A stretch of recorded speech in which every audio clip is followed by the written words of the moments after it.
Blog Talk Radio.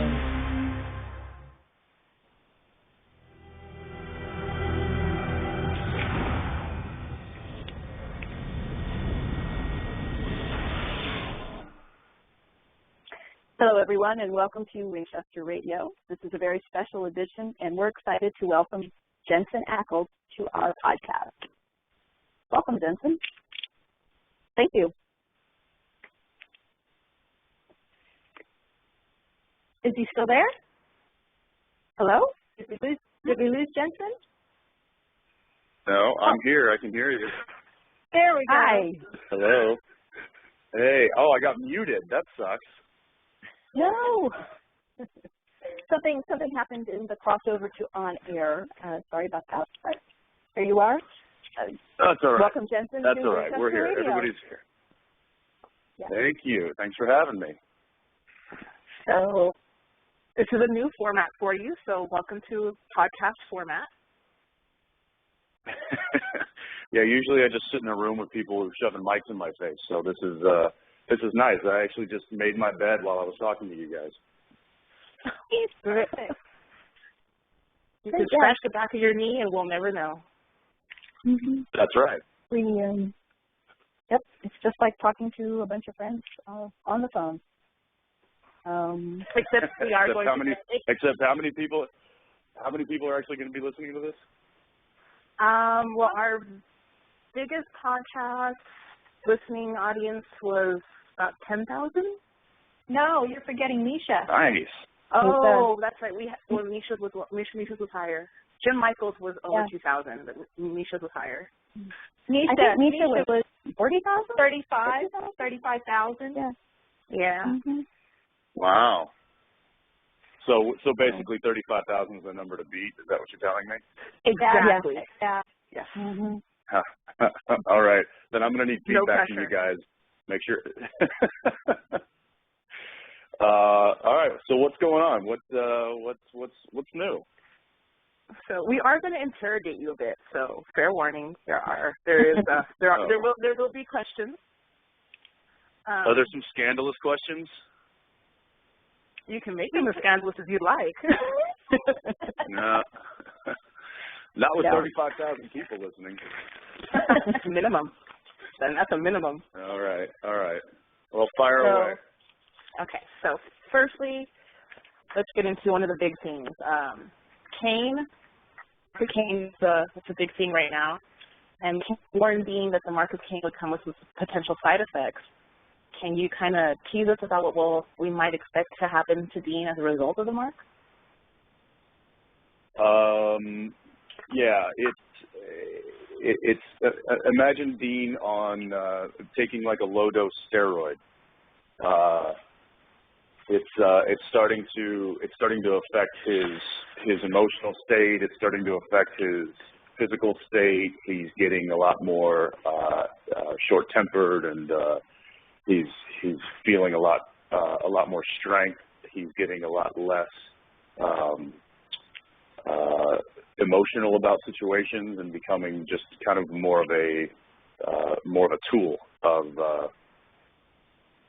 of hunting, and it's starting to take its toll on him, and you'll see that as the season starts to wrap up, kind of where that's going. Where that is going to end up, I'm not sure. I've only read up to episode 20, so we've still got 3 more episodes beyond that.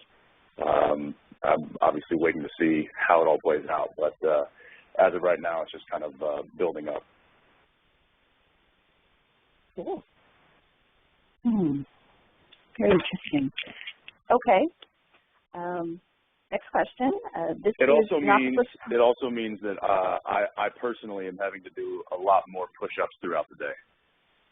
Oh, that's actually making you work out. Ugh. I know it's a tragedy, but it happens. Have they given you like a diet to follow? Are you high protein right now? Anything like that? Oh, they don't tell us any of that stuff. They tried to get us in shape before season 1 when we were in our mid-20s, and since then they just left us alone. But it's kind of just up to us to if we want to do that to our physicality, it's really up to us. I mean, obviously you've seen transformations that Jared's gone through, but I'm not sure whether that was for the show or just personal. It's, you know, that they don't dive into our lives as far as nutrition and workout programs and stuff like you hear on movie sets and stuff like that. They don't. They're too busy down south writing scripts, and we're too busy up here shooting them. So there's no time for that. If we get an opportunity, if Jared and I get an opportunity to go work out and try to keep ourselves in shape, then that's on our time. Okay. This is not the first time we've seen the brothers fight. Do you think this time the estrangement is different? Could this be make or break for them? Are we going to see changes in their relationship? And if so, where might that take the viewers, and will it change the show? It's definitely kind of charting new waters as far as the subject of the fights. You know, before it was this kind of like sibling bickering, and now it's, you know, it's getting into really the sacrifice that these two are willing to make for each other. You know, obviously Dean is willing to kind of go all in and keep the family together and keep the brothers moving down the road. And it kind of seems more and more like Sam is willing to cash out, and he's not willing to throw his life on the line the way that Dean is. And so that's a tough pill for Dean to swallow, and I think that the only way he's dealing with it is by not dealing with it. I think the mark of Cain has given him a simplicity in his thoughts that's allowing him to kind of ignore the complexity of their relationship right now and focus on the prize, which is Abaddon at this point. So I think it's kind of put in the back of his mind, and he's not having to deal with it. Sam is obviously dealing with his issues, and I don't know where that's going to lead. I don't know how they're going to make up. I don't know if it's going to be something that will get addressed in the upcoming episodes, because it hasn't yet. So I assume it will. To what extent, I don't know. Now, kind of along the same line there, this season we're seeing a colder version of the brothers. Dean, in particular, with his reactions to Sam and Sam's curtness. We also saw Dean really coldly kill a guy in the last episode, Thin Man. And also Dean's room looks less homey now, which on Twitter, Jerry Wannick hinted at was a deliberate choice. So are these actions related to the mark of Cain, do you think, or are they just to the brothers' problems or everything all together? Yeah, that's all kind of a nod to the mark of Cain and what it's doing inside Dean, or what it's doing to, you know, to his psyche and to his emotional and physical self. He's becoming less what's the word? He cares a lot less about the humanity aspect of what he does, which is why he was able to take an actual human life as opposed to knocking a guy out and dropping him off at the police station for, to be tried for his crime, as I think a past Dean would have done. You know, he instead was just like, hey, he's a bad guy, he's got to go. So I think the line between black and white is becoming almost dangerously clear. The gray areas are becoming less and less as far as Dean's concerned. And, he's always a black and white kind of guy, but there's always been a touch of civility as far as when it comes to what to do with humans who are bad. And I think because of the mark of Cain, because where this season is heading, and because of the tension between the brothers, I think that all leads to Dean just going, you know what, if you're on the wrong side of my gun, then I don't care whether you're a monster or a bad guy, you're going down. I like seeing this change in Dean. It's really interesting to watch. Yeah. Yeah, it's, you know, for a long time there was a lot of different storylines going on, mostly revolving around Sam and what the story was doing to Sam. And although a lot of it was, you know, could be said that it was being seen through the perspective, the story was always kind of about Sam and what was going on internally with him. And so it's an interesting kind of switch to now have Dean really being fighting the demons inside and having a mark, or, you know, whatever, you know, with Sam it was just one, it was Lucifer, it was all these things, that these demons inside him. Well, now Dean's really struggling, or maybe he's not struggling, maybe he's embracing it. You know, we haven't, I don't think we've come to a conclusion on just how bad it is and yet. But I am enjoying the fact that it's different for him to do. Mm-hmm. Last season ended with a really heart-wrenching moment of honesty from both brothers inside the church during that scene. Mm-hmm. Can you kind of talk about what that scene meant for Sam and Dean, not just as a unit, but also individually? And what does it mean now they're completely on the outs with each other? Well, I think you had two, you had two different perspectives from two different people. I think Dean was, avoid losing his brother at all costs, even if that means, opening up heaven and closing the gates of heaven, all the stuff that happened in the season finale, and then all the stuff that we picked up with the season premiere at the beginning of this season. Dean was really kind of clear on his objective, and that was to keep his brother alive, no matter what the cost. Where obviously we saw Sam basically saying, "No, I'm ready to lay myself down. I've done enough. I've sacrificed enough. I've killed enough. I've done everything. I'm ready to walk away." And and it has been a very jagged pill for Dean to swallow, because he doesn't see it that way. He sees it as, as long as they're together, there's always a choice to be made.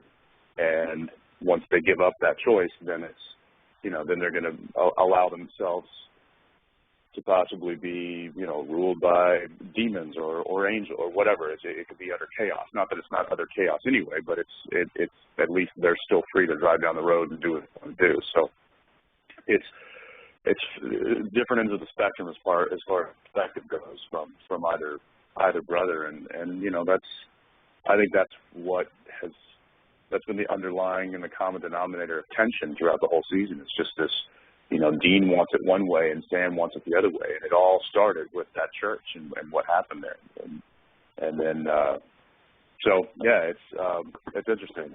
It's even though the brothers are together, they're not truly together.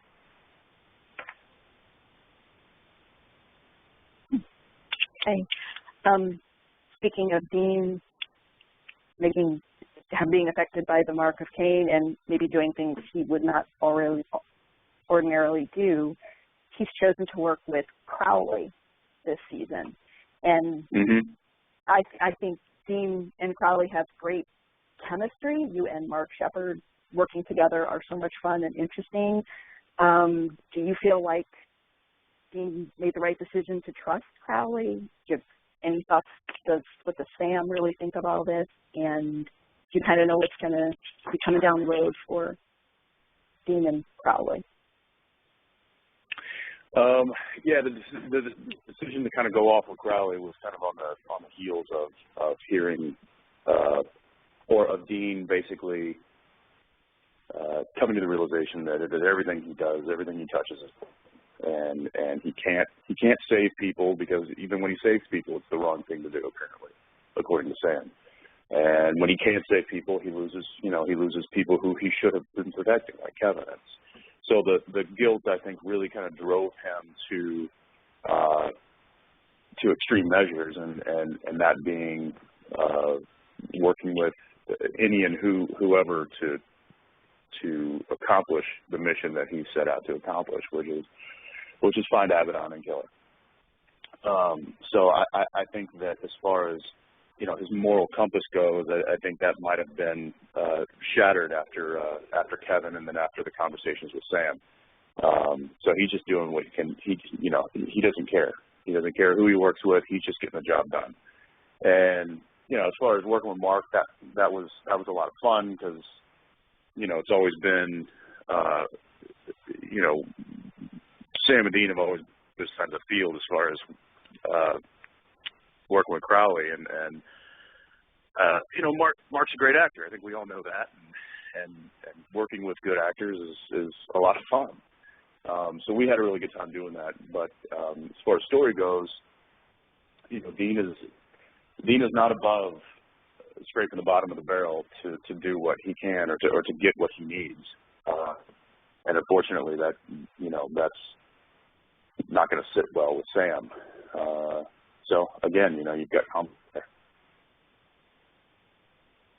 And again, kind of along the same lines about what Sam would think about Dean working with Crowley, Dean has made a lot of really big gestures to save Sam in the past, like he brought him back from the dead in season 2, and he let Gadriel possess him this season. But Sam wasn't able to save Dean from hell. Sam wasn't able to get Dean out of purgatory. Do you think it's time for Sam to save Dean from something big like that, like maybe the Mark of Cain effect? And do you think that might give Sam perspective on why Dean does what he does? Yeah, Sam's a real selfish asshole, is what basically what it boils down to. It is true. I mean, Sam seems to be a little preoccupied, and maybe, I don't know, maybe it's a little brother thing. Maybe he's like, you're my big brother, you can figure it out yourself. But that in contrast to the way Dean thinks is that I'm the big brother, and I've got to always look after my little brother and protect him and keep him from harm, and that's kind of been his creed for as long as he can remember. So I think that they both kind of come at it from different angles. Sam he's more willing to kind of allow for things to just happen the way they happen, and he is it's a Sam-centric world in his mind, and I think it always has been, and it's also been more of a Sam-centric show for a long time, and it was originally based around that. And Dean was kind of the guy who was the protector and there to kind of keep him going along and make sure that nothing happens to him. So it's kind of always been that way, and I'm not surprised that it's turning out the way it's turning. It seems to still be within the vein of what we've been doing for the past 9 years.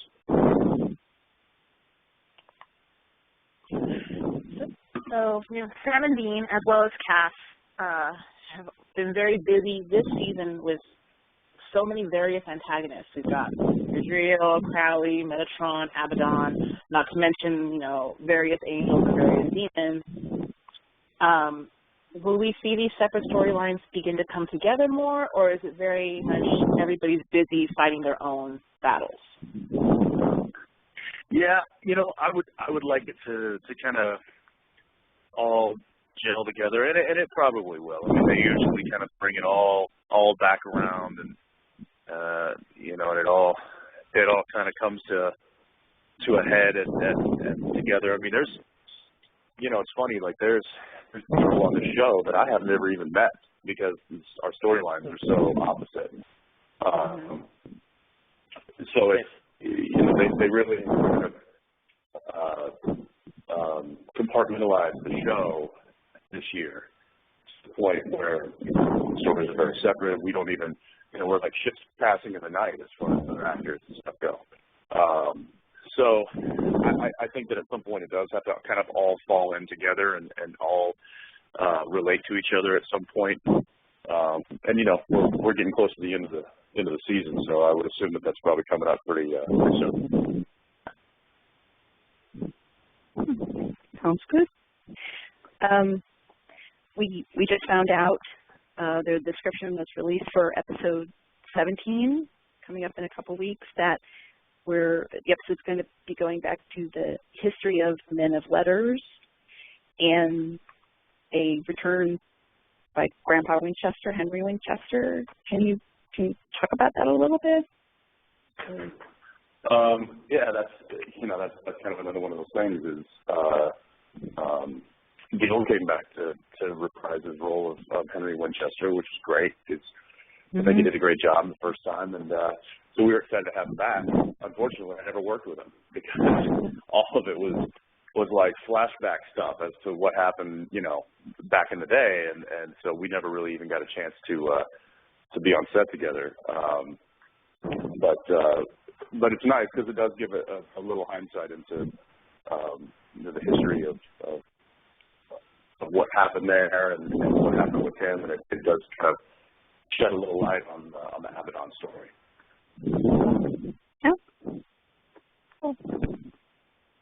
Look forward to seeing that. Yeah, loved Henry in the episode last year. That was great. Now, Sam really harshly told Dean that Dean makes his sacrifices for selfish reasons because Dean doesn't want to be alone. But, we've seen both brothers, really go to extremes for each other. Do you think there's any validity to Sam's statement? And does Dean do what he does only because of him fearing being alone, or is it Sam specifically? Say the question. Ask the question one more time. Okay. Sam accused Dean of making the sacrifices for selfish reasons because Dean's afraid to be alone. Do you think that there's any? Do you think that's right? Is that true? Does Dean do it because he's afraid of being alone, or is he more afraid of losing Sam specifically? That's a good question. I don't think Dean thinks about it like that. I don't think that he sits down and goes, okay, why did I do what I did? I think it's just an instinctual thing. I think it's I think he has always been protective. I think it has been his kind of self-imposed mission in life to protect his brother, and he dragged him away from college 9 years ago, and he blames himself probably a lot for pulling Sam back into this life, and I don't know whether he feels like he needs to keep him alive or protect him out of guilt, whether he needs to protect him because of fear of loneliness. I don't know whatever the case actually is. I don't think that Dean sits in his bed and psychoanalyzes himself too much. I think he just kind of goes with his gut feeling, and whatever the reason, he's not too concerned about it. He just knows that that's what he feels is the right thing to do, so he does it. I think obviously Sam's character is much more the analytical one, and maybe he makes maybe his decisions makes Dean think about a few things. But whatever it is, I think Dean would rather not be psychoanalyzed by his younger brother, but who knows? Kind of going along the lines of Henry Winchester coming back. Since the end of last season and now throughout this entire season, we've seen several of our beloved guest stars kind of come back from the vault in a way. Is this something that we can continue to expect throughout the remaining storylines this season? And can you kind of maybe tease us about who else we might see? Well, we've definitely got some upcoming surprises, which I obviously can't talk about. Damn it! And although I'm sure you guys know, so it's probably no secret. But I'm going to pretend you don't. There's some rumors flying around. What? Nothing's confirmed. There's some rumors flying around the internet, but nothing's confirmed. Well, I don't even want to know the rumors. So all I can say is don't believe everything you read or hear. But at the same time, I will say that yeah, there will be some nice surprises in the future. Who would you really like to see come back? If you could pick anyone out of 8 3/4 seasons of doing the show, if you could pick anyone to come back, who would it be?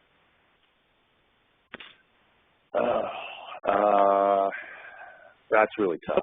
There are a lot of. What's that? I said no pressure to be fair or anything, but. Yeah, no kidding. That's really tough. We've had so, when you've done, 192 episodes, there's been a lot of people that have come and gone through the years that have been, that we've wanted to stick around, from, Sebastian to Rob Benedict to Spade to, but for me, I guess specifically for Dean, let me answer for Dean, because for Jensen, the list is probably about a dozen people. I think for Dean, if he could pick anybody to come back, it would be his father. And it's been kind of I'm sure you guys noticed the subtle changes that have happened through, maybe not so subtle, that have happened to Dean as the seasons have gone and years gotten longer. That I'm trying to mold Dean into the way that I remember John being, and so it's I've always thought that Dean will become his father at some point, and so I think that there's still a massive void that was left when his father left. And I think that if Dean could wish anybody back into their world, it would be his father. But we know that that's probably not going to happen. I kind of have like a follow-up question to that then. Speaking as Dean, what do you think John would think about the Men of Letters? Because he didn't know. What do you think his reaction would be? I think it would probably be similar to the reaction that the boys had when they found out. I think it would, it would be a game changer. It'd be like, wow, I wish we'd have known about this earlier, because this is a wealth of information and knowledge that can be extremely useful in the field that we're in. And I think, I think John would hit the ground running. I think if he was offered up a bat cave like that and filled with endless amounts of knowledge of the supernatural, he would dive right in. Which is not, which is basically what the boys did when they stumbled upon it. So, I also think that it would shed a lot of light on his kind of why he became who he became. He based it all off the fact that he lost his wife to something supernatural, and that kind of set the wheels in motion for the life that he ended up having. If he'd have known that he was predisposed to having that life regardless of his wife, I think that would be a very heavy thing to understand and to comprehend. I got it.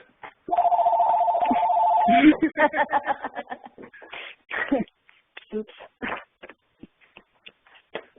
Live on the air. Okay.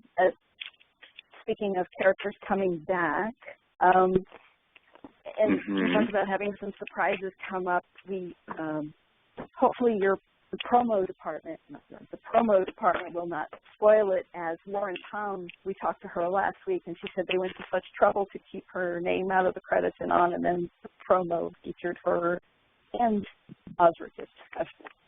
So hopefully the promo department will do that again. Yeah.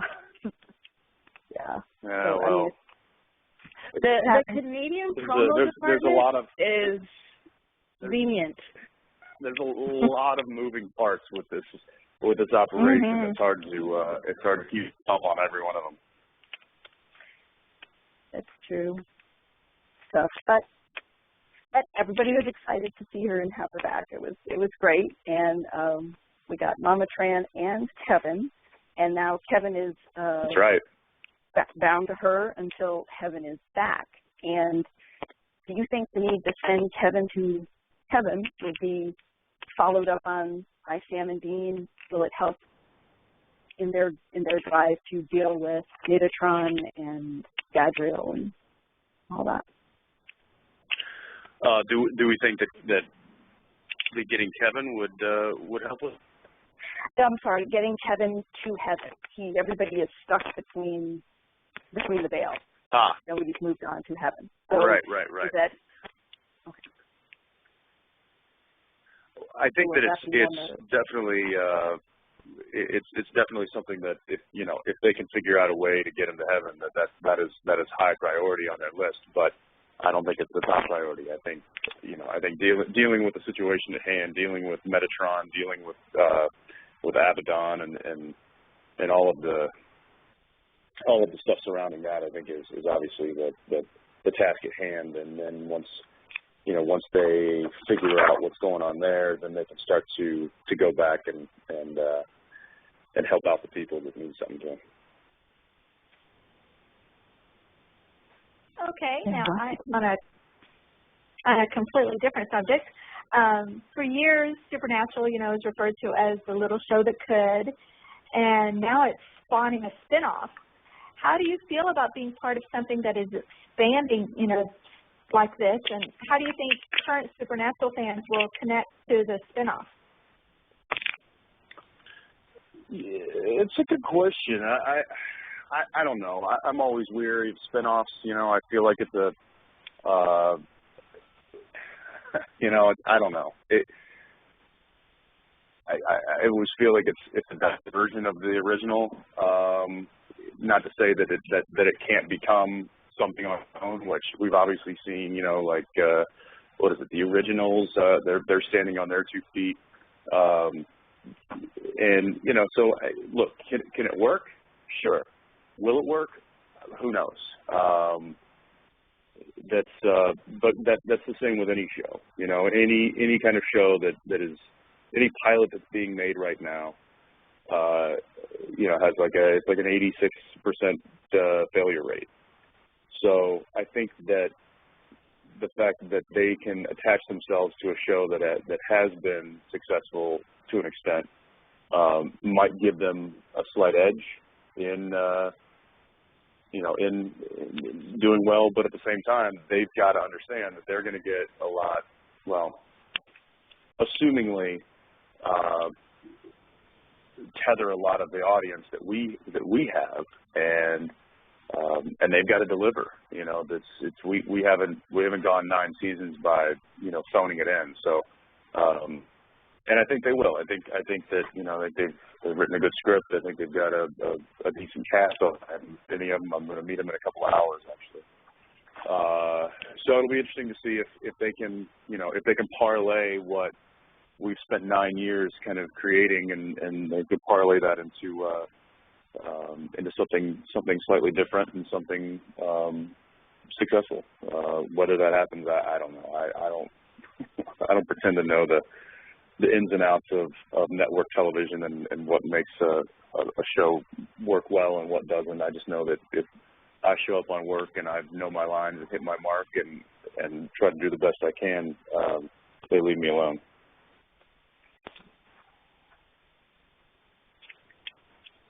Sounds good. I know a lot of the Supernatural fans, we're going to be there for it. We're going to support it as much as we can. So we'll be rooting for it. So. Mm-hmm. All right. Well, that's good to know. I'll tell them it's theirs to lose when I see them today. There you go. That's right. That's right. Basically. Yeah. Well, you guys have set the bar very high on the original, so we'll see. We got lots to live up to. Well, Jared and I were actually kind of joking. We're like, should we go into this read-through with, like big sunglasses on and like scotch in hand and be like, listen, kids, the the success that you want to know what the key to success in 9 years is? It's called day drinking. You really should. Yep. I know. So there's a big part of me that just wants to go in there and really just be a total dick to them all, but I don't think I can. It's almost like hazing. It's almost like a fraternity, and these are the new recruits. Right, exactly. So some hazing maybe might go on. Well, I don't know. I think because this is basically the only time that we'll probably work with them, because they're gonna, if the show does in fact go to series, they're probably gonna try to shoot the thing in Chicago, I think, and so and we'll obviously be doing our own show. So I think I think for all intents and purposes, for all people's benefits, we're probably just gonna try to give them some sound advice and hope they listen to it.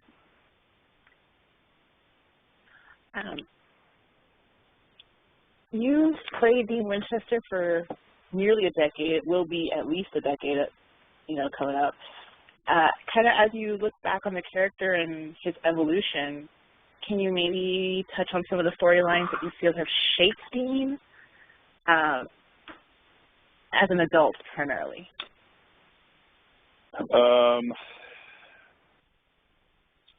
Well, I mean, I definitely think the hunt for Dad was integral in telling me personally who the character kind of was and where he came from, and that really gave me an idea of a direction emotionally that he would be going.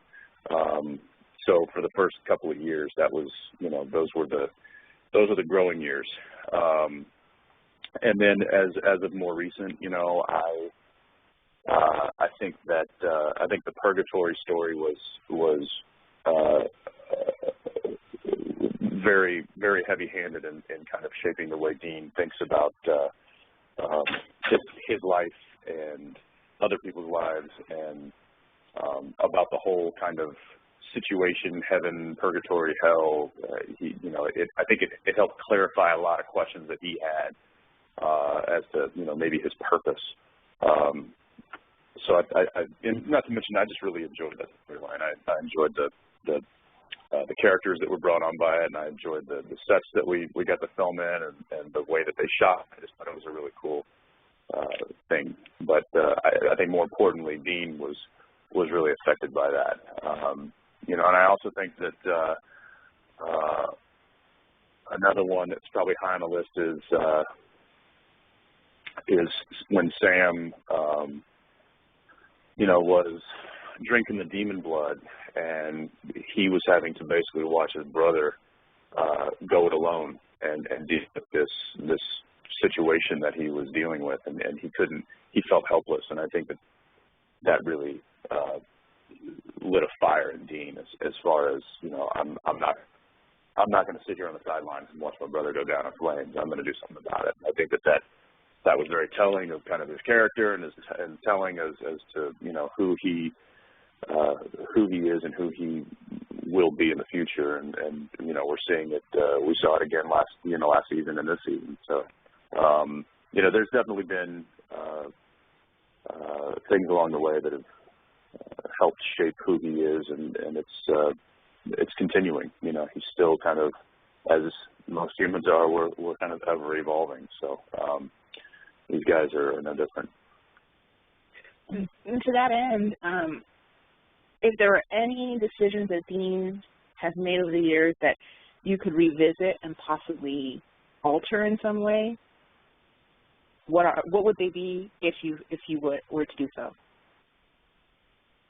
Yeah, not invite Gadriel into.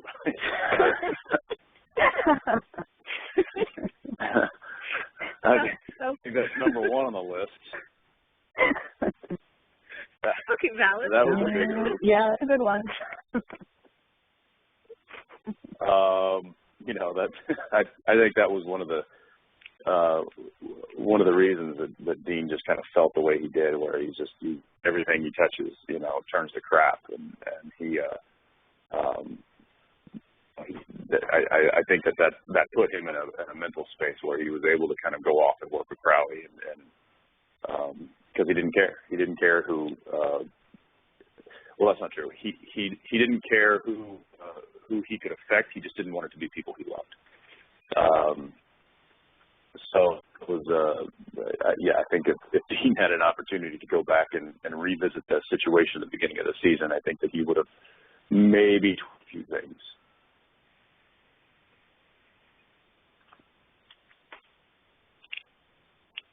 Great.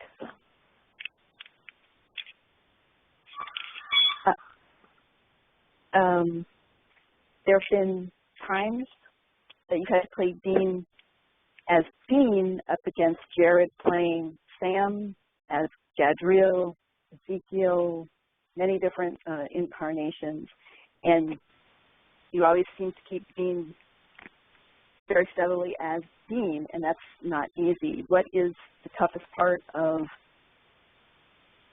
working with Jared as Sam as a different character? And is there a most difficult one? Well, the most difficult one was Soulless Sam. That was, I think, because it was almost a role reversal. Because now all of a sudden, Soulless Sam was kind of as cut and dry and black and white, and as kind of, you know, not heartless, but more emotionless, like Dean. Like, Soulless Sam to me was kind of like Dean. And so, in contrast, I wasn't really able to play Dean that gruff kind of devil-may-care attitude, because it was basically the same thing that Jared was doing with Sam. Which made sense, because if you don't have a soul, then you could give two shits about what anybody wants or thinks or anything like that. So it was even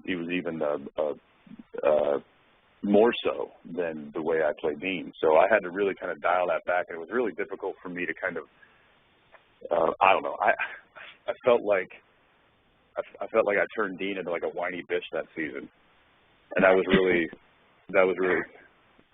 difficult for me.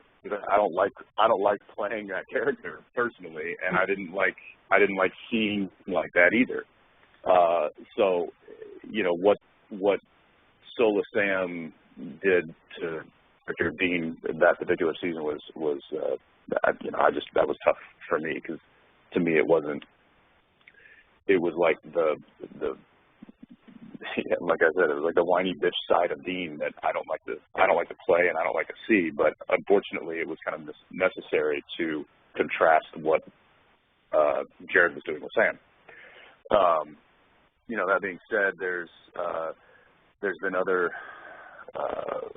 incarnations of Sam that have come along that, you know, I just try to keep Dean as you know, after playing the guy for 9 years, he's been thrust into a lot of different situations, and a lot of those situations, as long as I'm able to kind of ask myself, okay, how would this guy handle that situation, and then that's the way I play it.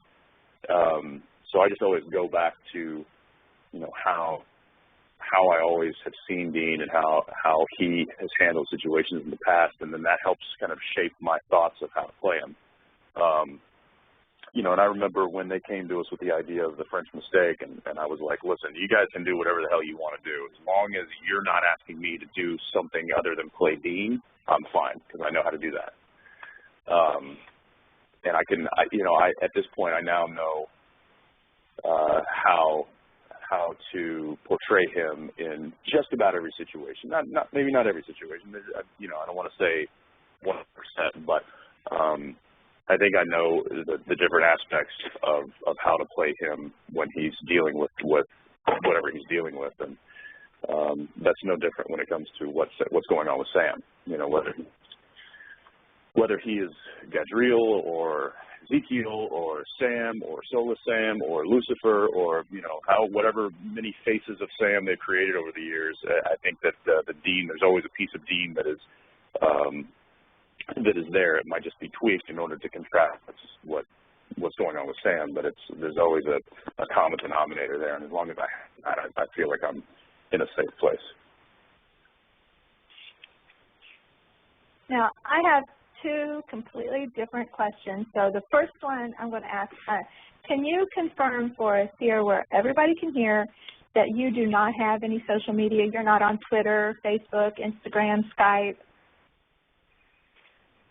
I do not have any social media. I don't have I never signed up for MySpace when that came out. I have never signed up for anything. Never signed up for anything. And I know apparently I have tons of accounts, but guess what? Not me. I'm glad and you know what? There was even times where I was like, maybe I'll just sign up like a private one or like a just something so I can actually just enjoy maybe Instagram with my friends, or I can just Facebook with just my friends. Nope, didn't even do that. I have nothing. I don't even know what happens out there in the world of social media. Well, even if you wanted to sign up for something, your name is taken. You can't even be you. There are way too many variations of your name for you to have an account. I know. That's one of the reasons why it's like, well, it's too late at this point. Whoever tried to pretend to be me has ruined it for me. So screw it. It's true, and I'm glad to finally get this here where we can play for everybody, because you would not believe how many people still believe you're out there. So good to get that on recorded. That's crazy. Listen, if hell freezes over and it does happen, and for some reason I decide to join whatever it is, I'm sure it will be public knowledge. In fact, you have my word. In fact, you have my word that it'll be public knowledge. If I join, I will not join privately. I will join publicly for all to know and understand that, okay, I've sold my soul to the devil and I'm now on Twitter.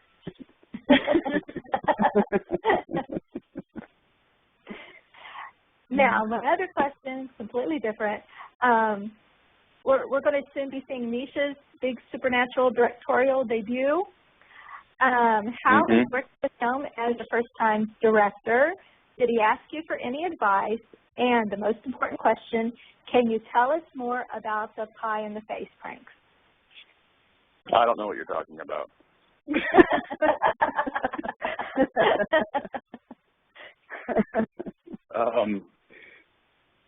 Well, as far as advice, he and I sat down to dinner.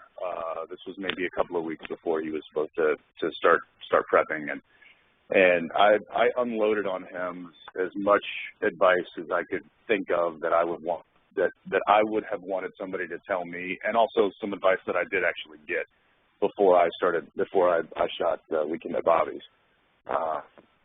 And Misha promptly whipped out his phone and started writing notes.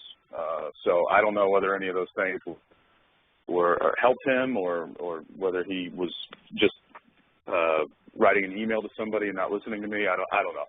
But I tried to tell him as much as possible to give him kind of an idea of what to expect. But the thing is you can give somebody as much advice as you can possibly give them.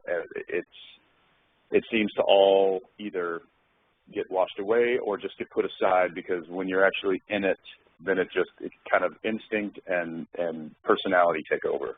And luckily Misha's a smart guy, and he also is surrounded by people who really know the show and the crew who love him, and so the support system that he had going, which is the same support system that I had going, really kind of helped him navigate any treacherous turns.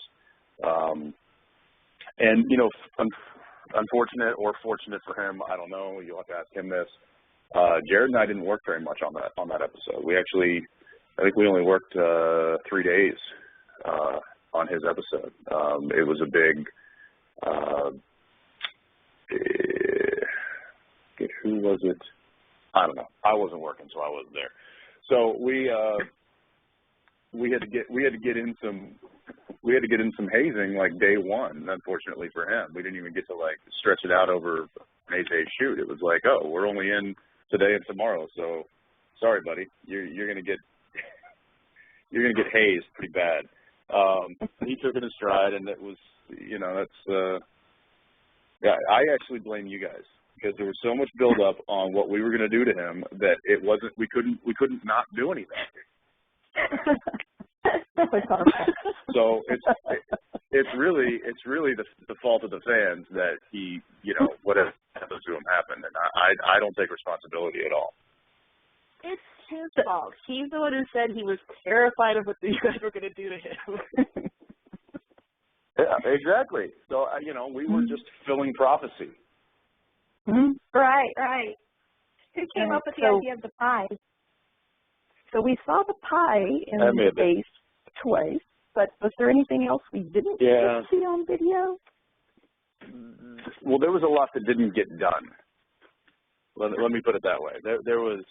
I actually had a list of ideas, and the list was extensive, and we didn't get to do a whole lot because after day one he took some intense precautionary measures.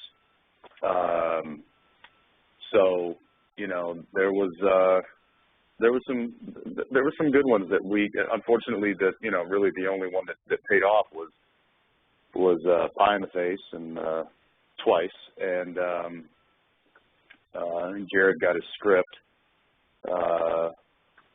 But yeah, some of the more extensive ones, unfortunately, we had to abort because A, we weren't going to be there to do it, and B, he had taken some precautionary measures that we couldn't circumvent.